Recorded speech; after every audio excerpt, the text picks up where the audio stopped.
One of the things that I liked most about serving as bishop specifically, because it was kind of more of a explicit responsibility, but it was girls' camp.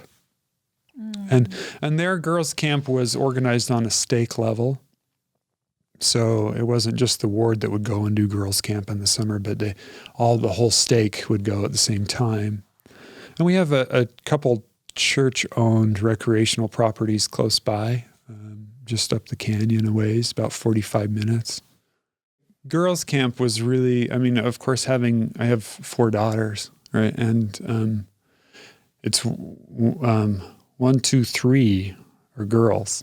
And so being a part of girls' camp, I went up there the first year as bishop, so 2015, and then 2016. I mean, after 2015, I was sold on girls' camp. Wow. What an amazing experience to observe.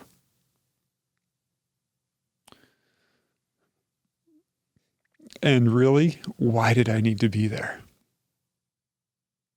Because these women, stake leaders, ward leaders, women, and these young women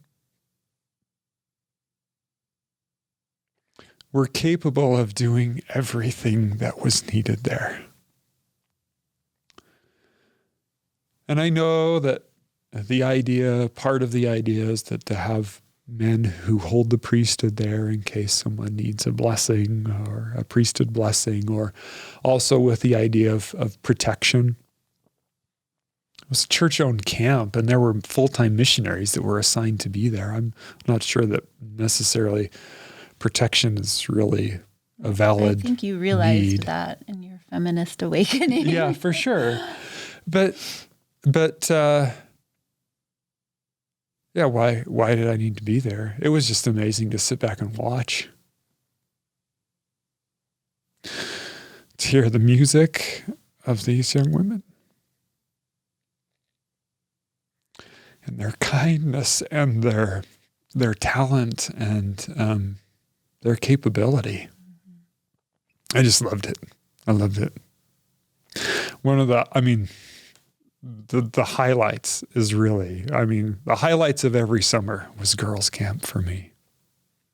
And I'd do everything I could to make sure I could be there, to be as much a part of just observing that experience as I could be. So that's a little bit of an aside, but it just was powerful and part of my service. Did that plant some seeds in your Feminist Awakening, though? Absolutely. Oh, yeah. Because you wondered why you were there. Yeah. I didn't need to be there. Well, the only thing is okay, yeah, maybe I was asked to give some priesthood blessings, but if the sisters felt like they had the authority to do it, they could have done that just fine too. Of course, that's something that I realized later on, but even still, I think deep down, that was something in church history where sisters at one point in time felt the sanction of the leaders to give blessings. Laying on of hands. Laying on of hands and healing. Women used to do that in the church, and then it got taken away. Exactly. Yeah. And what really happens from that point forward is really, this is where kind of more of a feminist awakening or a slant toward realizing how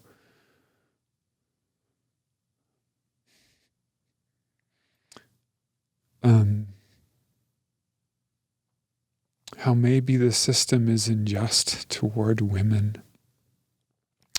Because what really begins to happen now, so now I've been a bishop 1.5 years, right? And at that point, as I look at the situation and look back, is at that point, primarily sisters in the ward have now been, I guess, watching and observing me. We hadn't lived in the ward for that long prior, but have realized that maybe this person, maybe this man, might be able to understand where I'm coming from and might be able to help me with something I'm really in need of.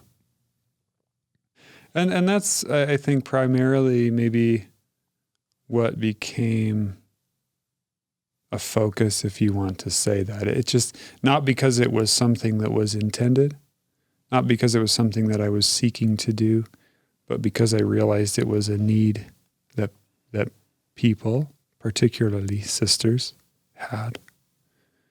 That they needed to be supported, that they needed to feel like someone was trying to understand their situation. I almost want to say that you were tapping into the idea that in a patriarchy, the life of a woman can be super hard. And is it possible that part of the reason a lot of women were coming to you is because there are a lot of women in pain because the church can be really hard for women? Is that possible? Absolutely. First and foremost. Definitely. Definitely so. And, I remember it was probably about that time. I remember in a word council, the Relief Society president and the primary president, who were female, ask the question of me, like, how do we know what we can do in our organization? Like, what are the parameters, basically, that we are allowed to operate within? And by then I had come to to really feeling like my answer to them was, you do whatever you feel is right. That's what you can do. I'm not going to set any parameters whatsoever for you. Just do what you think is right. Organize whatever activities you feel are good. Yeah, we are limited in the budget, but you have your budget and you know what that is. And the only thing I need to know is what you're doing, just so I know.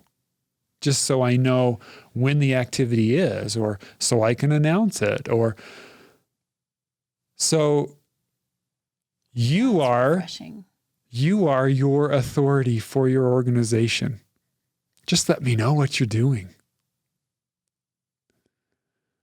And so that was my approach. There were some really, really difficult matters of counseling with sisters in particular who had experienced some very difficult things that I had no training for. And really, from now and reflecting on this, just really had no business in thinking I would be able to help. Now, really, in the end, it was a pretty miraculous thing. You did help. And I did help. And for those lives, it was amazing. The healing journey for them was very difficult, and it wasn't just a blessing.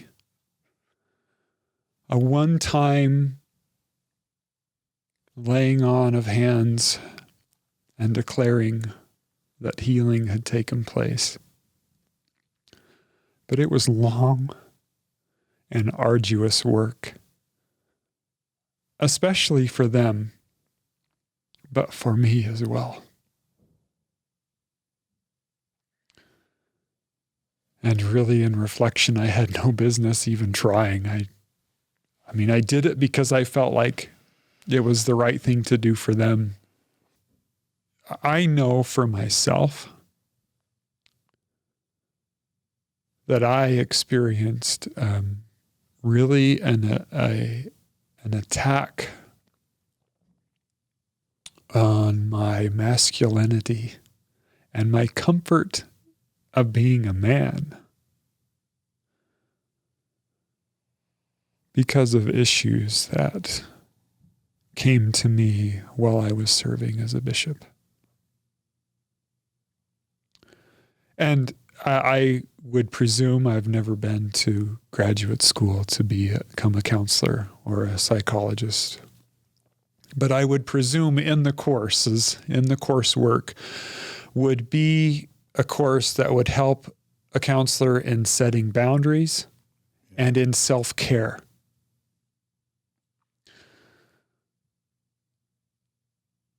That was not part of my understanding or training to be a bishop.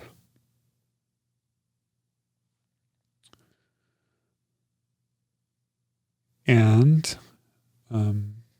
it's something that I'm aware of, that I am continuing to work through. What you could call trauma or damage that took place in my psyche in dealing with some of those issues. And I just have to say, as someone who's been through 6 years of a PhD program in clinical and counseling psychology, I know exactly the training that I received to teach me boundaries, to teach me the ethics of counseling, to teach me to differentiate between myself and the client, to get training on how to deal with the excessive emotional load. Yeah. And it's 6 years of intense 80-hour-a-week training, frankly. Right. And they just throw you in as a bishop and say, good luck. Yeah. And you're supported through that training. Yeah, the whole time. You're supported with counseling and with multiple supervisors who are experts. Yeah. And it's still brutal. It's still brutal. But I guess we haven't really thought about or covered on Mormon Stories the emotional and psychological toll that our bishops sometimes can carry.